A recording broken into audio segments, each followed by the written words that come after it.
Manusia di antara dua tangisan. Detik waktu bersama kelahiran seorang bayi dihiasi tangisan.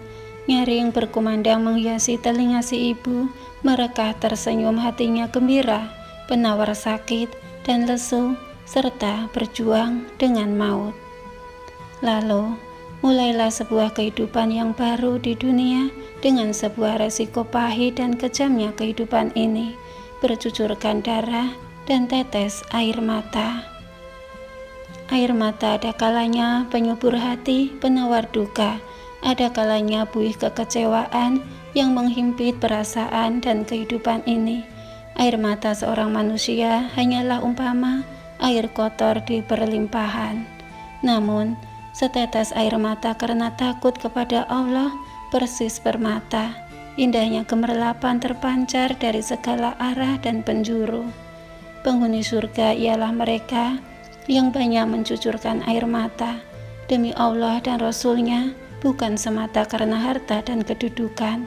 Pecinta dunia menangis karena dunia yang hilang, perindu akhirat menangis karena dunia yang datang. Alangkah sempitnya kuburku, keluh seorang batil. Alangkah sedikitnya hartaku, kesal si hartawan, si hubud dunya. Dari mata yang mengintai setiap kemewahan, yang mulus penuh rakus, mengalirlah air kecewa kegagalan.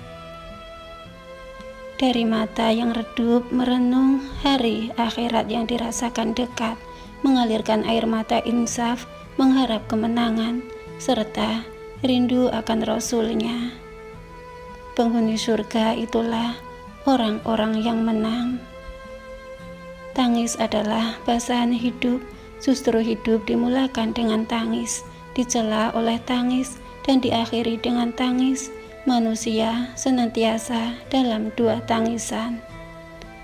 Sabda Rasulullah SAW, ada dua titisan yang Allah cintai.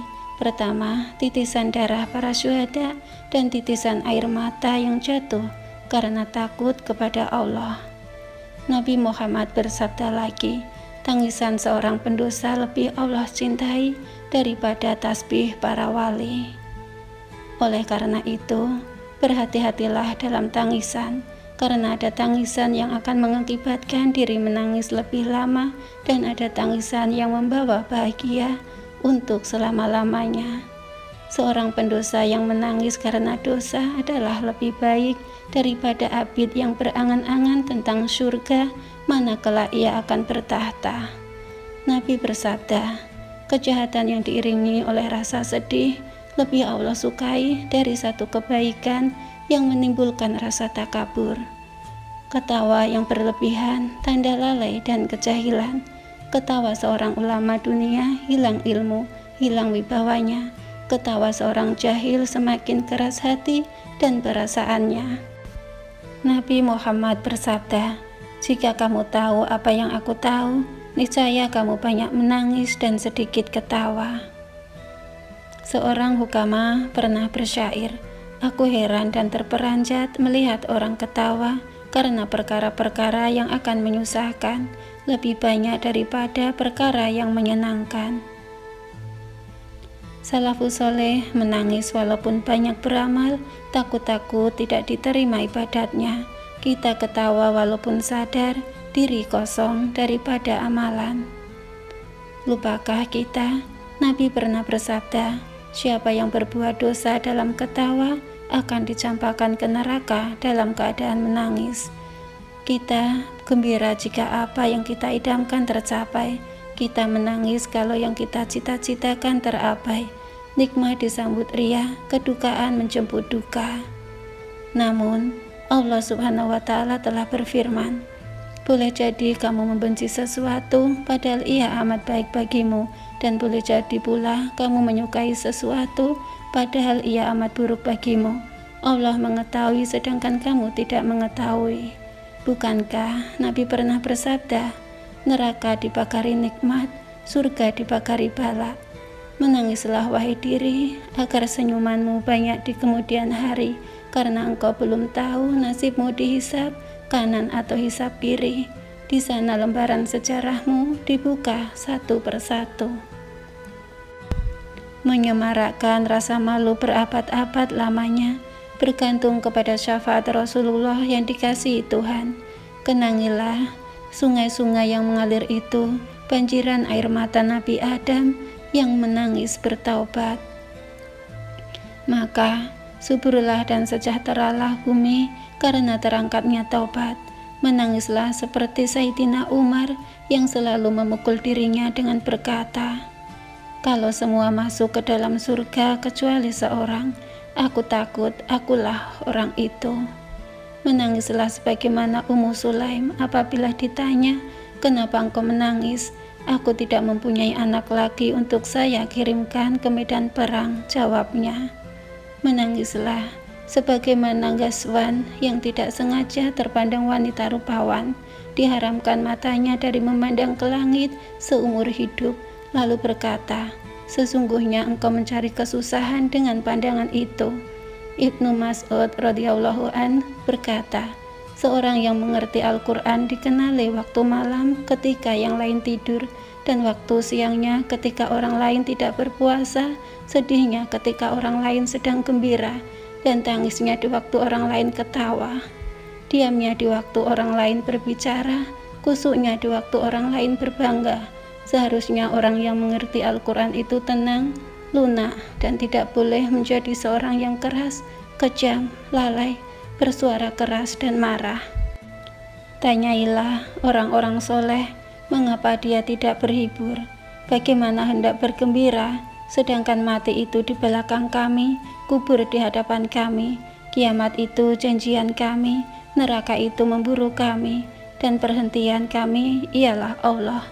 Menangislah di sini sebelum menangis di sana. Cinta dunia ini, betapa mempesonanya dunia ini dengan tamisnya. Seringkali ku tergoda dengan alwaninya yang sementara, lantas membuatku sering terlena akan ya musafir.